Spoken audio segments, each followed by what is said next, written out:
आज चाहिँ हामीले सिमला मिर्च टिप्दैछौँ। फर्स्ट सिमला मिर्च टिपेको बेच्न पनि आजै लाने हो।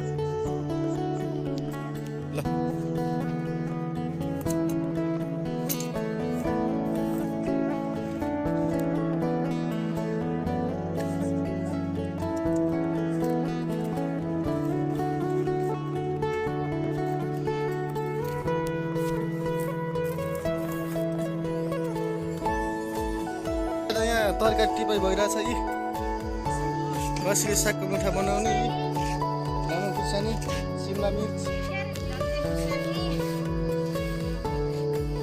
डल्ले खुर्सानी, अनि यो चाहिँ बडी हो। यो चाहिँ बडी छ। यी अनि यो चाहिँ घिरम्ला। आज चाहिँ साग टिप्यो अनि अब बजार जान